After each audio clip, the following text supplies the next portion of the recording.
जोर शोर से हमें बताया गया कि अब तो विकसित दिल्ली हो जाएगी, दिल्ली की एक मुख्यमंत्री, महिला मुख्यमंत्री भी आ गई है अब तो। और वो महिला मुख्यमंत्री हमारे केंद्र के प्रधानमंत्री साहब ने बड़ी गारंटी दी थी, मोदी की गारंटी। और गारंटी में कहा था कि 8 मार्च को राजधानी दिल्ली की महिलाओं के खाते में 2500 रुपए की पहली किस्त आ जाएगी। और स्थिति क्या है कि अभी तो ये भी नहीं पता कि कौन सी महिला को 2500 मिलेगा और कौन सी महिला को नहीं मिलेगा। केवल चुनावी वायदे और घोषणा की जाती है और कोशिश की जाती है कि महिलाएं जिनका जीवन वैसे ही 24 घंटे 7 दिन काम का है, जब नौकरी पर निकलती है तो 12 घंटे की ड्यूटी है, घर का सारा काम काज औरतों के सर पर बंधा हुआ है, जिसकी वैसे ही सामाजिक रूप से आवश्यक श्रम के रूप में कोई गणना नहीं। हर रोज अपने घरों में बहुत सारी बार जिन बस्तियों में रहते हैं वहां घरों में घरेलू हिंसा को इस रूप में झेलते हुए कि बाहर बस न चले कोई तो चल औरत को मारे घर में, अपनी सारी खिसियाहट को चल औरत पे उतारे घर में। इस घरेलू हिंसा को झेलते झेलते, जिस घरेलू हिंसा को हमारी पिछले 10 सालों से लगातार सत्ता में बसी हुई मनुवादी सोच को समर्थन देने वाली केंद्र की भाजपा नीति सरकार पूरी तरह से इस पितृ सत्ता को समर्थन और संरक्षण देती है। जब अपनी नीतियों के चलते वो महंगाई को बढ़ाती है, जब अपनी नीतियों के चलते वो शिक्षा का निजीकरण करती है, जब अपनी नीतियों के चलते वो नौकरियों में ठेकेदारीकरण करती है, जब अपनी नीतियों के चलते वो महिलाओं को तमाम लिखे हुए श्रम कानून उनसे भी वंचित करती है और महिलाओं के ऊपर पितृ सत्ता को थोपती है और महिलाओं को चार दीवारी के अंदर धकेलने पर मजबूर करती है। ये सरकार जो आज 4 लेबर कोड लेकर आती है, पूरा प्रयास कर रही है लेबर कोड लाने का, लेकिन वो तो संघर्ष है जिसकी वजह से उसकी हिम्मत नहीं हो रही है उसको लागू करने की। और लेबर कोड न भी ला पाए तो आज बड़े बड़े पूंजीपति बात कर रहे हैं 90 घंटे 7 दिन लगातार काम की। कोई पूंजीपति बात करता है, बड़ा बड़ा कॉर्पोरेट का मालिक बात करता है, अरे सारे दिन घर में रह के पत्नी को कैसे कोई झांक सकता है, कोई उसको घूर सकता है। इस तरह की महिला विरोधी बात की जाती है और कोशिश की जाती है कि महिलाएं जिनका जीवन वैसे ही 24 घंटे 7 दिन काम का है, जब नौकरी पर निकलती है तो 12 घंटे की ड्यूटी है, घर का सारा काम काज औरतों के सर पर बंधा हुआ है, जिसकी वैसे ही सामाजिक रूप से आवश्यक श्रम के रूप में कोई गणना नहीं है। जब 12-12 घंटे की ड्यूटी होगी, आने जाने के साधन हम सब जानते हैं, बस स्टैंड के ऊपर राजधानी दिल्ली में औरतें खड़ी रहती है, घंटों घंटों बस नहीं आती है और समय पूरा आने जाने में लग जाता है। ये आज राजधानी दिल्ली की परिस्थिति है। राजधानी दिल्ली के अंदर जहां बड़े जोर शोर से हमें बताया गया कि अब तो विकसित दिल्ली हो जाएगी, दिल्ली की एक मुख्यमंत्री, महिला मुख्यमंत्री भी आ गई है अब तो। और वो महिला मुख्यमंत्री हमारे केंद्र के प्रधानमंत्री साहब ने बड़ी गारंटी दी थी, मोदी की गारंटी। और गारंटी में कहा था कि 8 मार्च को राजधानी दिल्ली की महिलाओं के खाते में 2500 रुपए की पहली किस्त आ जाएगी। और स्थिति क्या है कि अभी तो ये भी नहीं पता कि कौन सी महिला को 2500 मिलेगा और कौन सी महिला को नहीं मिलेगा। केवल चुनावी वायदे और घोषणा की जाती है। ये सरकार दोस्तों, ये सरकार है, ये केंद्र और बीजेपी की सरकार, दो जो आप केंद्र में भी है और दिल्ली में भी है। और दिल्ली की महिलाओं को शिक्षा के अधिकार से किस तरह से वंचित किया जा रहा है, जब हायर एजुकेशन आज SOL जहां हमारी आम साधारण लड़कियां पहुंच पाती है पढ़ने के लिए,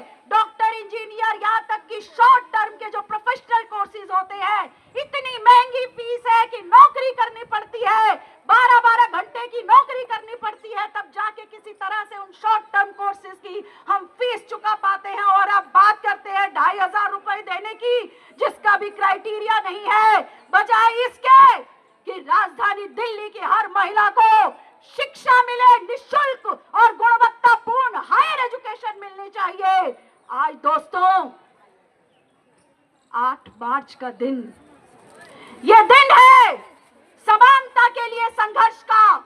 ये दिन है, इस दिन का इतिहास है जब हिंदुस्तान की महिलाएं दुनिया की महिलाओं से प्रेरणा लेती है, क्योंकि महिला दिवस केवल 50% ऑफ, 80% ऑफ, ये सेल वो सेल, ये जो एक आज महिला को वस्तु बनाने की सड़ी गली साम्राज्यवादी संस्कृति, सामान को बेचने की जो ये महिला और पुरुष के जिस्म के व्यवसायीकरण की संस्कृति, जो आज ये बहुराष्ट्रीय कंपनियों के बेरोक टोक आती साम्राज्यवाद परस्त संस्कृति, जो हिंदुस्तान के अंदर पहले से ही एक अर्ध सामंती संस्कृति व्याप्त है, और जिसके चलते जिस तरह के गीतों में और विज्ञापनों में महिलाओं का नुमाइशीकरण किया जाता है, ये नुमाइशीकरण महिलाओं के ऊपर समाज में हिंसा को और ज्यादा बढ़ावा देता है। ये हिंसा महिलाओं पर और अधिक बढ़ती है जब हम देखते हैं कि अगर महिलाओं पर यौन हिंसा करने वाले आरोपी अगर सत्ता पक्ष के करीबी है तो पूरी की पूरी सत्ता उनके बचाव में लग जाती है, चाहे वो महिला पहलवानों का मामला रहा हो, चाहे वो हमारी आरजेकर का मामला रहा हो। और सरकारें कैसे लीपापोती करती हैं, अलग अलग राज्यों की सरकारें सिने उद्योग की महिलाओं से लेके महिला पहलवानों से लेके तमाम उदाहरण है हमारे पास, जब हम देखते हैं सरकारें किस तरह से कार्यस्थलों पर यौन उत्पीड़न के आरोपियों को संरक्षण देती है। दोस्तों, उत्तराखंड के अंदर यूसीसी लाया गया है, डबल इंजन की सरकार समान नागरिक संहिता लेकर आई है, वही गुजरात में लाने की भी कोशिश चल रही है। क्या है समान नागरिक संहिता का मतलब? महिलाओं के ऊपर मनुस्मृति थोपने का नाम है इनकी लाई गई समान नागरिक संहिता। इनको कोई मतलब नहीं है कि किसी भी तबके की महिलाएं स्वतंत्र नागरिक के रूप में जीवन जिए, ये सिर्फ और सिर्फ महिलाओं के ऊपर पितृ सत्ता को थोपते हुए उनको चार दीवारी के अंदर धकेलना चाहते हैं। दोस्तों, अगर इन्हें इतनी ही फिक्र होती ना महिलाओं के समानता की, दोस्तों आज दो उदाहरण मैं आपके सामने रखना चाहूंगी। स्पेशल मैरिज एक्ट, विशेष विवाह अधिनियम, जो हिंदुस्तान के अंदर बहुत पहले से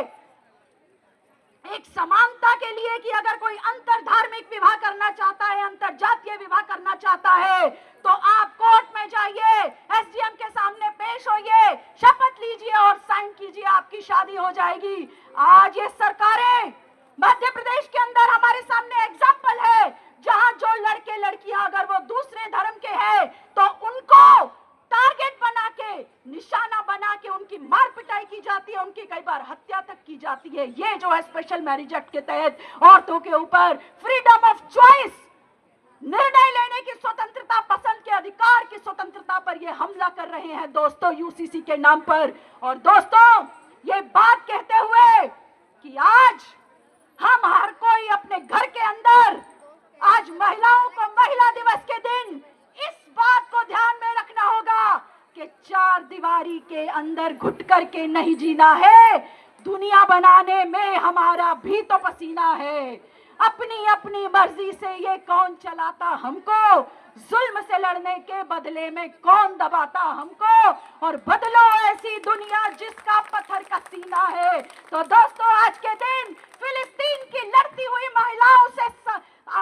से प्रेरणा लेते हुए, वो महिलाएं जो अपने राष्ट्र की आजादी के लिए लड़ रही है, दुनिया भर के अंदर जनवादी संघर्षों के अंदर शामिल महिलाओं से प्रेरणा लेते हुए, खुद भारतवर्ष के अंदर आदिवासी महिलाएं जिस तरह से आज दमन का विरोध कर रही है, उन औरतों से प्रेरणा लेते हुए हम आज एक एक महिला यहाँ महिला दिवस पर ये बात याद रखती है कि दोस्तों, हम लड़ेंगे साथी जब तक लड़ने की जरूरत है। हम लड़ेंगे कि लड़े बगैर यहाँ कुछ मिलता नहीं। हम लड़ेंगे कि लड़ते हुए जो मारे गए उनकी यादों को जिंदा रखने के लिए हम लड़ेंगे साथी, हम लड़ेंगे साथी, हम लड़ेंगे पितृसत्ता के नाश होने तक। हम लड़ेंगे अपनी वास्तविक आर्थिक राजनीतिक समानता के वर्षों से कंधे से कंधा मिलाकर स्त्री मुक्ति की निशानी को हाथ में लेकर के इस अन्यायपूर्ण समाज के खिलाफ हम लड़ेंगे। धन्यवाद साथी।